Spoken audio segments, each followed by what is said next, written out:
Hi guys! During your last class, you heard part of the Declaration of Independence as it was read to the people on July 4th, 1776. So by this section of our course, we are thoroughly embedded in the American Revolution.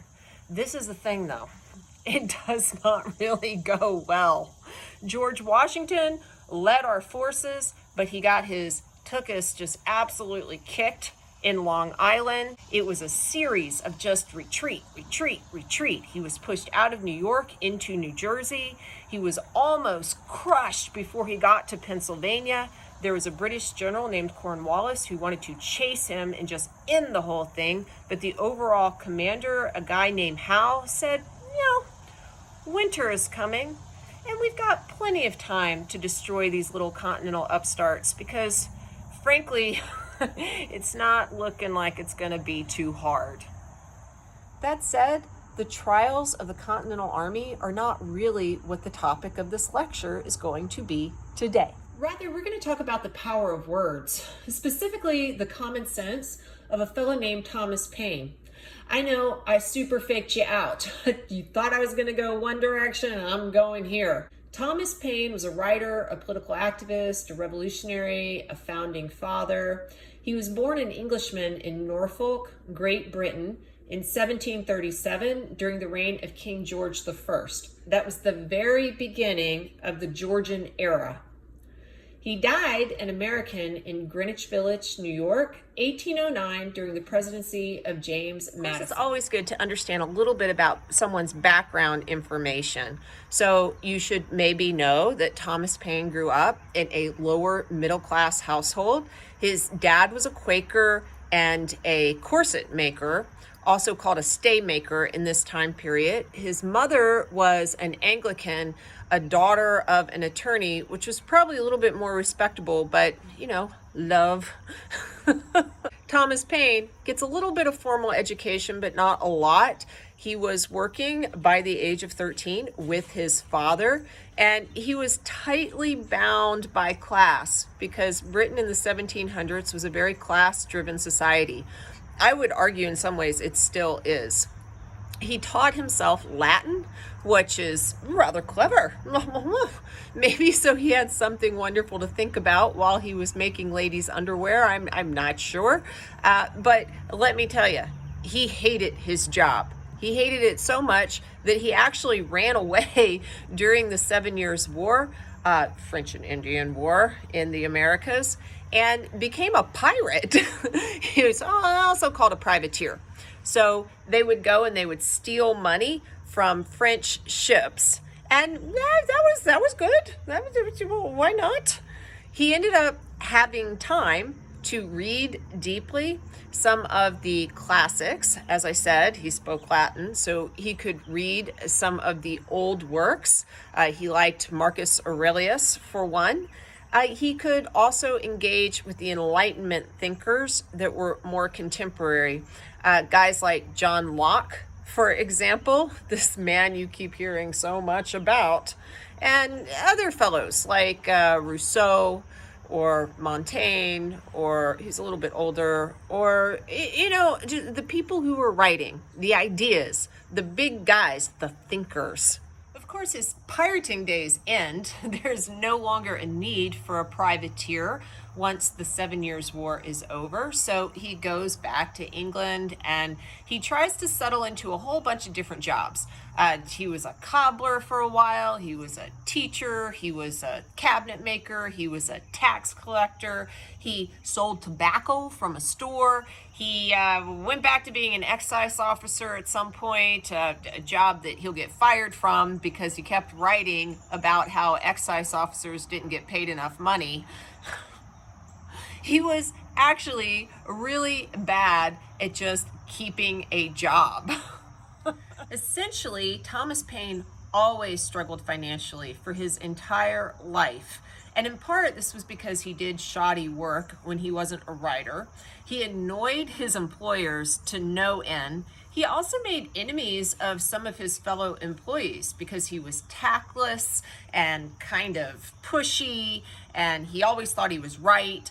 And once he decided what position he was going to take, he was completely inflexible. Harvard historian Jill Lepore said, quote, "Even at his best, Paine was rough and unpolished," end quote. But this is the thing. Thomas Paine was a deep thinker. He was very smart. He hung out at a lot of bookstores because that was kind of what his gig was. He's going to be a man of letters. And eventually he's going to meet and impress an American diplomat who was working at that time in London, trying to calm things between the crown and the colonists. And that fellow was Ben Franklin. And Ben thought that Paine was pretty impressive. So he said, "Hey guy, you're not happy here in England? I get it. Why don't you go west, young man? Go find your freedom in the United States." So Paine gets on a boat. He hops a ship to Philadelphia. He actually almost dies. He gets typhoid. But when he arrives, he has a written recommendation from none other than Ben Franklin, and he will eventually get hired as an editor for the Pennsylvania Magazine, which will be fairly influential in the colonies. It's worth pointing out here that though it did not have a byline, many historians believe that Thomas Paine wrote an article in this period called African Slavery in America. And what was this? This was a polemic that essentially said slavery is wrong, it's immoral, it's bad, we should not engage with it. Now, it's possible he didn't write it because it was anonymously penned, but this should tell you that this institution is going to be debated in, of course, the colonies, but also later the early United States. Because of his position at Pennsylvania Magazine, Paine crossed paths with all kinds of really important people. And that would include guys like George Washington, the Big G, Benjamin Rush, Samuel Adams, John Randolph, etc. Benjamin Rush, who was a really prominent physician in this period and part of that Anglo elite in the colonies, suggested that Paine write a pamphlet in these early years of the Revolutionary era that stated the case for independence. And why did he want Paine to do it? He said that Paine didn't have any family. He had no real established social position. He'd been in the colonies for half a second. And he didn't really have a reputation to lose, like guys who looked or were more similar to Benjamin Rush. And Thomas Paine's like, yeah, that's a great idea. By the way, if you're wondering about his family, he was married twice. His first wife was a servant. She died during childbirth along with the child. His second wife, he married and she left him, probably because he was so intransigent and such a very, very bad provider. Who knows? They never actually bothered to get divorced, though. She just left and he moved to the New World, and I guess he was fine with his own company. Regardless, Thomas Paine decides that he will be a protagonist for the rebel cause. In plain language, he penned the arguments for revolution. This results in a book called Common Sense, which became the first American bestseller. In its first 3 months, that sucker sold between 300,000 and 500,000 copies. And if you were to explode that out per the population of the United States today, that would be equivalent to 24 million copies sold just in 90 days. Overnight, Thomas Paine was a celebrity. But interestingly enough, he's still going to be pretty poor. He took very little of the money from Common Sense. He actually funneled that into the revolutionary cause. And by the time our Declaration of Independence is read to the people, he is already making plans about what he is going to do next. He will join the Continental Army. He wasn't really a soldier himself. He was an embedded journalist. You could argue the first embedded journalist in our history. And when things begin to look very bleak, as they do, Thomas Paine will again show the power of his pen. These are the times that try men's souls. The summer soldier and the sunshine patriot will, in this crisis, shrink from the service of their country.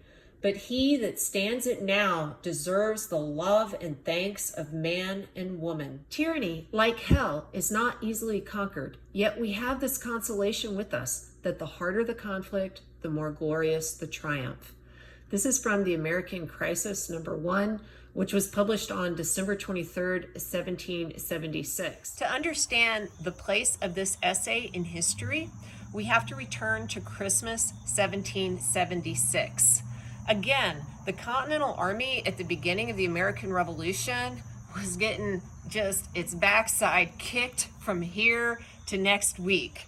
George Washington was standing in a very, very precarious position. He was a young commander, only 44 years old. He thought that possibly the Continental Congress was going to fire him because he just kept getting defeated.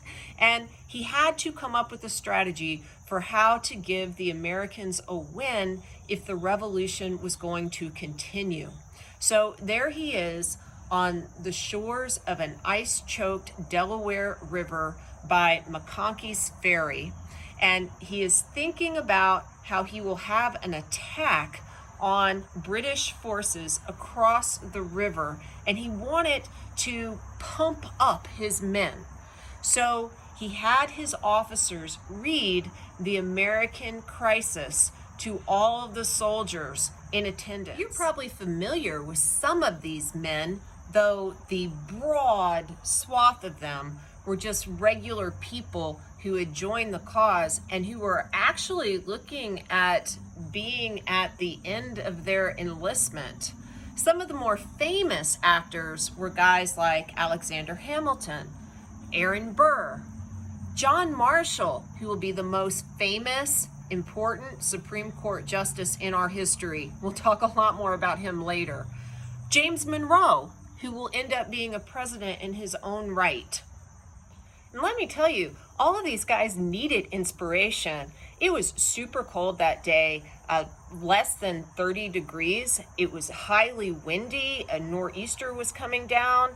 That wind is going to turn into sleet, driving snow. These guys are under-equipped. Some of them don't have shoes, and yet they've got to cross this river in Durham boats, which are these flat-bottom cargo boats.